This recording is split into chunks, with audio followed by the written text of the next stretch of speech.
Un jour, Sylvia est obligée d'emménager avec sa sœur chez une amie pendant 3 mois à cause du travail de son père. Mais ce qu'elle vit pendant cette période est un véritable enfer. Découvrez l'histoire de Sylvia Likens, une jeune fille torturée à mort sans raison. Commençons. Mais d'abord, si vous pouvez vous abonner et nous donner un like, j'apprécierais vraiment. Cela ne coûte rien et aide énormément notre chaîne. Sylvia Marie Likens est née le 3 janvier 1949, troisième des 5 enfants de Lester et Elizabeth Likens. La jeune fille a eu une enfance relativement normale à Indianapolis, aux États-Unis, malgré sa pauvreté. À l'âge de 16 ans, elle était une adolescente typique, avec des goûts communs pour l'époque tels que le roller, les Beatles et les jeux avec sa jeune sœur Jenny. Elle était décrite comme jolie et a même travaillé comme nounou pendant un certain temps pour gagner un peu d'argent. En raison de la situation financière compliquée de la famille, le 3 juin de cette année-là, la mère de Sylvia a été arrêtée pour vol à l'étalage, tandis que le père de la jeune fille était absent de la maison pour travailler dans un cirque itinérant. Les filles n'étant pas surveillées, leur père, Lester, a dû revenir en urgence et comme solution temporaire, il les a emmenées chez la mère de 2 amies d'école de Sylvia, Paula et Stéphanie. Une fois sur place, elles seront confiées à Gertrude Baniszewski, tandis que les autres enfants du couple accompagneront Lester au cirque, où il doit rester encore 3 mois avant de retourner définitivement à Indianapolis. Il a été convenu que Gertrude recevrait 20 $ par semaine pour couvrir les dépenses des filles et en guise de paiement pour la garde, ce qu'elle a accepté volontiers, car l'argent aiderait la mère célibataire de 7 enfants. Gertrude avait épousé John Stefan Baniszewski à l'âge de 16 ans, mais leur relation est rapidement devenue toxique et violente, ce qui l'a poussée à divorcer après 10 ans de violence. Peu après, elle s'est mariée une seconde fois, cette fois avec Edward Guthre, mais cette relation s'est également révélée problématique, ce qui l'a poussée à demander le divorce au bout de quelques mois seulement. Comme si cela ne suffisait pas, elle est retournée avec son premier mari et a eu les 2 plus jeunes enfants du couple avant de divorcer à nouveau, cette fois pour de bon. Finalement, ayant du mal à rester seule, Gertrude s'est mise en ménage avec un garçon de plus de 20 ans, son cadet, avec qui elle a eu son dernier enfant. La relation n'a pas duré parce que Dennis, le nouveau petit ami, ne voulait pas assumer les responsabilités d'une relation parce qu'il était encore adolescent, ce qui l'a poussé à quitter Gertrude, sans payer de pension alimentaire ni offrir la moindre aide à la matriarche qui, en 1965, a dû s'occuper seule de 7 enfants, dont un bébé. Les 20 $ par semaine étaient les bienvenus et ont permis à Sylvia et à sa sœur Jenny d'être très bien traitées au début. Mais même là, l'ambiance n'était pas des meilleures, car il était courant que des enfants de tout le quartier se réunissent pour boire et fumer. Gertrude, ne voyant pas d'inconvénient à ce que ses enfants fassent cela, sans parler des autres enfants qui passaient par là. Gertrude n'est pas une bonne mère et semble souffrir de dépression, puisqu'elle a fait une fausse couche la même année. Incapable de travailler, elle survit grâce à l'argent qu'elle reçoit de ses ex-maris et à l'aide d'étrangers. Mais cela ne suffit pas à garantir une vie décente à tous les enfants qui vivent là, parmi lesquels se trouvent désormais Jenny et Sylvia, ce qui montre que le père des filles, sans être directement responsable, est au moins un peu négligent à l'égard de ses filles. Dans la petite chambre qu'elle partageait avec les enfants de Gertrude, les filles devaient partager le même matelas avec 3 autres enfants. Un détail qui n'a jamais été porté à l'attention de Lester, le père des filles, qui n'a jamais visité l'intérieur de la maison et n'a jamais su dans quelle situation dégradante vivaient ses filles, croyant tout le temps qu'il était absent qu'elles étaient très bien soignées et nourries.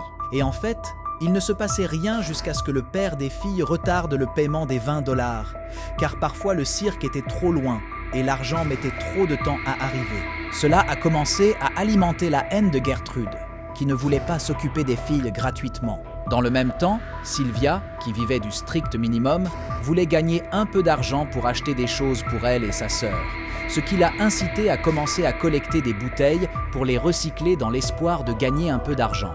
Lorsque Gertrude découvre qu'elle n'est pas payée, mais que la jeune fille achète des cosmétiques et d'autres cadeaux, elle devient furieuse et se déchaîne sur la jeune fille, la frappant dans le dos et même sur la tête avec une pagaie en bois. Après ce jour, les coups devinrent une routine dans la maison, car Sylvia, qui n'avait que 16 ans, n'avait aucun moyen de se défendre contre une femme adulte accompagnée de plusieurs de ses enfants, qui, après cet incident, commencèrent à déverser toute leur frustration sur la jeune fille.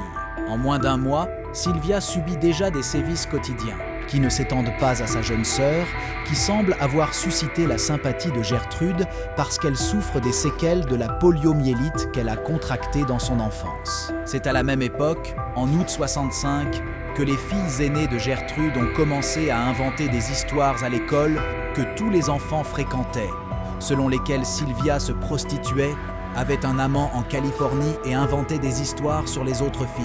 La violence qui avait commencé par être physique est devenue verbale et psychologique. Et en quelques semaines, toute l'école détestait Sylvia, qui n'avait pas d'autres amis que sa sœur et personne vers qui se tourner pour obtenir de l'aide. Lorsque l'un de ces mensonges, selon lequel Sylvia avait inventé des histoires sur les filles, est parvenu aux oreilles de l'un des petits amis des filles aînées de Gertrude, il s'est rendu dans la maison où vivaient les filles et a battu Sylvia, ce qui a incité d'autres personnes à faire de même. Et à partir de là, la violence a commencé à s'intensifier à un rythme impressionnant, car la maison était déjà un lieu de rencontre pour les jeunes qui, à partir de ce moment, ont fait de l'agression de la jeune fille une nouvelle forme de divertissement. Gertrude dirigeait quotidiennement les violences contre la jeune fille et, lorsqu'elle n'était pas en mesure de le faire, elle ordonnait à sa fille aînée Paula, qui était l'amie de Sylvia, de s'en charger à sa place. Les agressions allaient des gifles, des cheveux tirés et des coups de pied aux violences sexuelles, comme le fait de jeter des objets sur le corps nu de la jeune fille, d'introduire des bouteilles et des objets pointus dans ses parties intimes, de lui donner des coups de pied dans l'estomac et de lui écraser des cigarettes sur tout le corps, ce qui a fait fondre Sylvia en larmes, mais n'a pas suffi à faire cesser ses agresseurs. Gertrude, motivée par l'absence de paiement, a commencé à donner très peu de nourriture à la jeune fille, ce qui a provoqué une sensation de faim permanente. Et la situation est devenue si désespérée qu'elle a même commencé à chercher quelque chose à manger dans la décharge. Lorsqu'elle a été découverte, Gertrude, Paula et un voisin qui fréquentait la maison l'ont forcée à manger un hot dog provenant de la poubelle. Lorsqu'elle a vomi de dégoût, ils l'ont également obligée à avaler son propre vomi. Les abus étaient fréquents, mais pour une raison quelconque, ils n'ont jamais été remarqués par les adultes, les enseignants ou même le père de Sylvia, qui est venu rendre visite, mais n'a rien remarqué d'anormal. Même si Gertrude avait payé les arriérés, elle était déjà allée trop loin pour mettre fin à l'agression, qui s'est donc poursuivie même si les finances ont été assainies. Pour ne rien arranger, Sylvia et sa sœur ont également manqué des occasions de lui dire ce qui se passait parce qu'elles avaient peur des menaces de Gertrude, qui leur avait dit que si elles racontaient quoi que ce soit à leur père, elles seraient tuées sur le champ. Cette routine a duré 2 mois, et entre août et octobre, Sylvia a vécu un véritable enfer. Mais elle n'a pas encore surmonté le pire. Sa dernière présence à l'école a été enregistrée le 6 octobre 1965, qui a commencé comme toutes les autres, mais qui s'est transformée en quelque chose de bien pire après son retour à la maison. À cause de la violence constante exercée sur ses parties génitales, Sylvia a commencé à souffrir de fuites urinaires, devenant incapable de retenir son urine, ce qui l'a amenée à uriner involontairement dans divers endroits de la maison de Gertrude.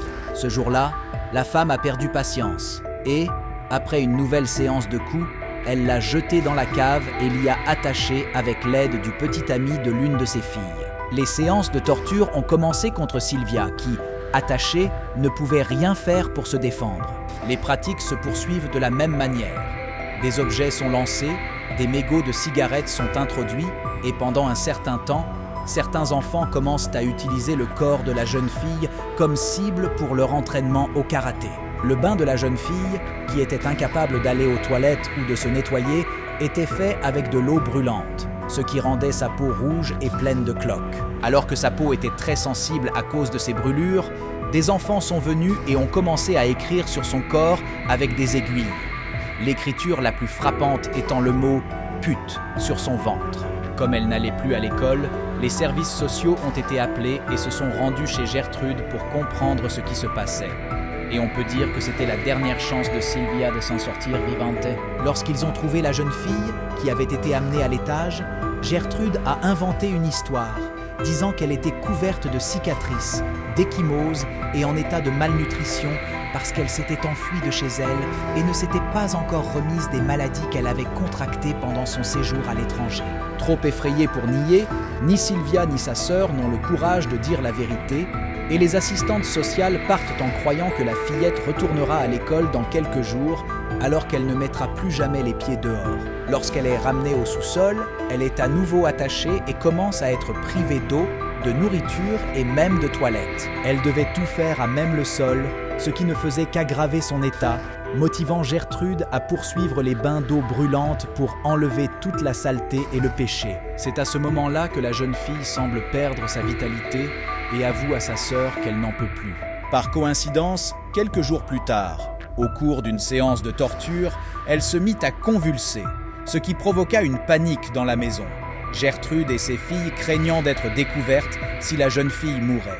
Pensant au pire, ils rédigent une lettre signée par la jeune fille dans laquelle elle avoue s'être enfuie de chez elle pour participer à des orgies où elle accepte d'être violée, coupée et maltraitée pendant des jours, ce qui justifierait l'état de la jeune fille à son retour. Malgré tout, Sylvia persiste encore quelques jours, mais dans un état de grande faiblesse, refusant de manger et de boire. Gertrude et ses complices commencent alors à réfléchir à une stratégie pour se débarrasser de la jeune fille le moment venu.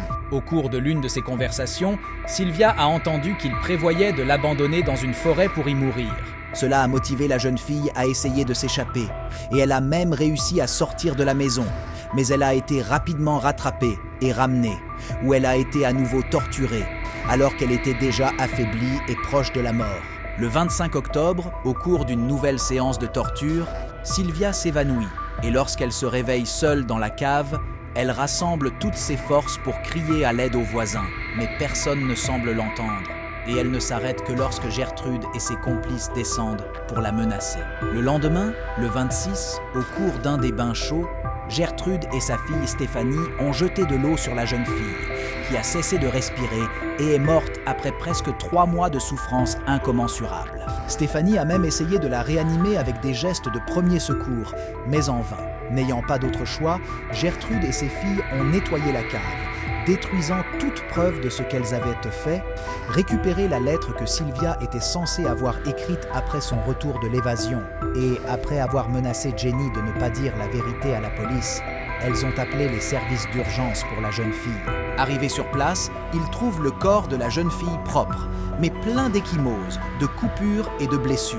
La version de Gertrude et de ses filles correspond à ce qui était écrit dans la lettre. Sylvia s'était enfuie pour participer à une orgie. Cependant, le médecin légiste s'est vite rendu compte que les blessures de la jeune fille indiquaient des tortures et qu'elles étaient dans des états de cicatrisation différents, suggérant que la violence n'était pas le résultat d'un acte comme celui-là, mais de quelque chose qui durait depuis longtemps. Cela a conduit la police à renforcer l'interrogatoire de la sœur de Sylvia, Jenny, qui, après avoir demandé à être emmenée, a dit la vérité aux autorités, révélant les 3 mois d'abus, de violence, de menaces et de tortures qu'elle et surtout sa sœur avaient en subi. Grâce au témoignage de la jeune fille, toute la famille de Gertrude est arrêtée à titre préventif et la vérité sort peu à peu de la bouche des coupables eux-mêmes. Gertrude, qui avait initié, coopéré et dirigé toute la période de torture contre Sylvia, a tenté de faire valoir qu'elle souffrait de dépression et qu'elle n'aurait rien pu faire pour empêcher ses filles et les autres adolescents de violer la jeune fille.